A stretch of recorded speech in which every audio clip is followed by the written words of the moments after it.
বন্ধুরা, ভিডিওটি শুরু করার আগে কিছু কথা বলে নিই। সুখনগরের বাজারে এক দোকান ছিল, মিঠু দার ছোলে ভাটুরে। মিঠু দা রান্নায় এক্সপার্ট। তার ছোলে ভাটুরে খেয়েছে এমন কেউ নেই যিনি আবার না এসেছেন। কিন্তু একদিন হঠাৎ বাজারে এল নতুন একজন, নাম তার লঘু চপওয়ালা। লঘু প্রতিদিন খুব সুন্দর সাজিয়ে চপ বিক্রি করত, কিন্তু তার আসল উদ্দেশ্য ছিল মানুষকে ঠকানো। পুরনো তেল, বাসি আলু আর রং মিশিয়ে বানানো চপ। লঘু বাজারে প্রচার করল যে আমার চপ খাবে তার ভাগ্য খুলে যাবে। সবাই মুগ্ধ হয়ে খেতে লাগলো। কেউ জানতো না ভিতরের সত্যি কি। একদিন সে চপের সাথে একটা কাগজ দিল, যে চপে সোনার টুকরা পাবে সে জিতবে পুরস্কার। সেই থেকে সবাই পাগলের মতো চপ খেতে লাগলো। মিঠু দার দোকানে ক্রেতা কমে গেল। মিঠু দা কিছুদিন চুপচাপ দেখে একদিন গ্রামের সবাইকে ডেকে বলল, আজ আমি এক নতুন রান্না করব, খেলে বুঝবে প্রকৃত স্বাদ কাকে বলে। তিনি সত্যিকারের উপকরণে ভালোবাসা দিয়ে রান্না করলেন ছোলে ভাটুরে, আর খাওয়ার পরে সবার পেটের ব্যথা কমে গেল, কারণ লঘুর চপ খেয়ে অনেকেই অসুস্থ হয়েছিল। একদিন গ্রামের মোল্ল এসে বললেন, লঘু, তুমি মানুষকে ঠকিয়ে টাকা কামিয়েছ, এখন তোমার শাস্তি হবে। লঘুকে কাজ করতে পাঠানো হলো গ্রামের রান্নাঘরে, 30 দিন ভালোভাবে রান্না শিখে আসতে। আর মিঠু দাকে দেওয়া হলো সুখনগরের সেরা রাঁধুনি পুরস্কার।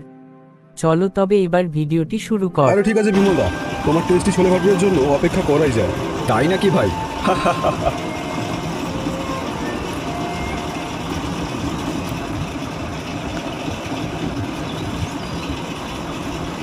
পরের দিন সকালবেলায় বিমল দোকান খুলেছে।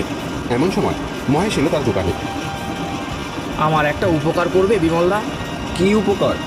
আমি তোমার কাছে ছোলে ভাটুরে বানানো শিখতে চাই বিমলদা। কিন্তু তেমন সময় তো আমার নেই, তুমি অন্য কারো কাছে শেখো।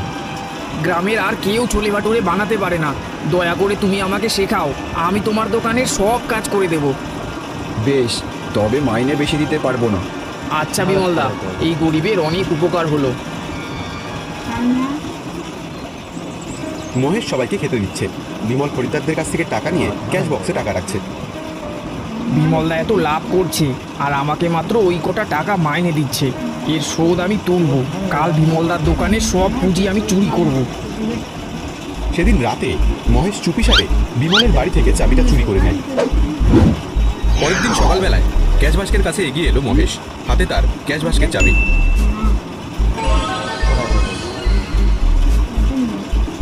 পরের দিন সকালে দোকানে মাথায় হাত দিয়ে বসে আছে বিমল, আর মহেশ পাশে দাঁড়িয়ে আছে। হায় হায়, চোর আমার সব টাকা, সব পুঁজি চুরি করে পালিয়েছে। এখন আমি কি করব? দারুণ মজা লাগছে আমার। চিন্তা করো না বিমলদা, সব ঠিক হয়ে যাবে। কি ঠিক হবে মহেশ? ব্যবসার পুঁজি নেই, এমনকি আমার কাছে খাবার টাকাও নেই। কেমন করে বাঁচবো আমি? বিমলদা, আমার কাছে অল্প কিছু টাকা জমানো আছে, ওই টাকার বদলে তুমি তোমার দোকানটা আমার কাছে বেচে দাও। এসব কি বলছো মহেশ? তোমার ভালোর জন্যই বললাম বিমলদা, অন্তত কিছুদিন তুমি তোমার খাওয়ার খরচটা চালাতে পারতে। আচ্ছা, তাই করো, ভগবানের যখন এমনই ইচ্ছে। কাজ হাসিল।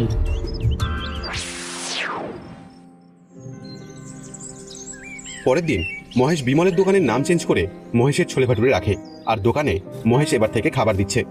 বিমলদা থাকতে ছোলে ভাটুরে আরও টেস্টি ছিল। সত্যি, আগে এগুলো খেতে আরো ভালো লাগতো। তাছাড়া মহেশদা মনে হয় বাজে তেলে বানায়, ঠিক মতন হজমও তো হয় না। ঠিক বলেছেন দাদা, আজকাল ছোলে ভাটুরে খেয়ে গেলে কেমন যেন অম্বল হয়। কিন্তু গ্রামে এই একটাই দোকান, তাই খেতে এসে হলে এইখানেই আসি। হ্যাঁ সেটাই, দোকানটা কিনে ভালোই লাভ হয়েছে। তাছাড়া কম দামের মশলা আর কম দামের তেল দিয়ে রান্না করছি, মাঝে মাঝে আবার পোড়া তেলও দিয়ে দিচ্ছি, তাই তো লাভটা অনেক বেশি হচ্ছে। এমনভাবে যদি ব্যবসা চালাতে পারি তাহলেই তো হা হা হা। ছোলে ভাটুরে আছে বাবু, খুব খিদে পেয়েছে আমার। যাও এখান থেকে যাও। এক প্লেট ছোলে ভাটুরে দাও না বাবু, বিমল বাবু তো আমাকে দিত।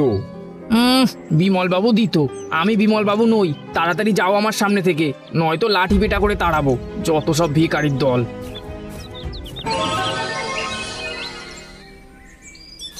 একটা ছোট্ট ভাঙাচোরা বাড়ির সামনে এসে দাঁড়ালো সেই ছেঁড়া জামা কাপড় পরা ব্যক্তিটি। বিমল বাবু, বাড়ি আছো? আপনি? আমাকে মনে আছে, তোমার দোকানে গেলেই তুমি আমাকে ছোলে ভাটোরে খাওয়াতে, দামও নিতে চাইতে না। হ্যাঁ হ্যাঁ, মনে আছে। কিন্তু দোকানে এখন তুমি থাকো না। চোর আমার সব পুঁজি চুরি করে নিয়ে গেছিল, তাই নামমাত্র টাকায় মহেশকে বিক্রি করে দিয়েছি দোকানটা। মহেশ নিশ্চয়ই তোমার আত্মীয়। মহেশ আমার কাছে ছোলে ভাটোরে বানানো শিখতে এসেছিল। বুঝেছি, চোর ধরা পড়েনি। না, কে এমন সর্বনাশ করলো জানি না আমি। আচ্ছা, তুমি আবার ছোলে ভাটোরে বানাও না কেন? আমার কাছে খাবার টাকাই নেই, দোকান বিক্রির টাকা কটাও শেষ হয়ে গেছে। আপনাকে যে একটু জল মিষ্টি দেব সেটাও নেই। চিন্তা করো না, ধৈর্য ধরো, সব ঠিক হয়ে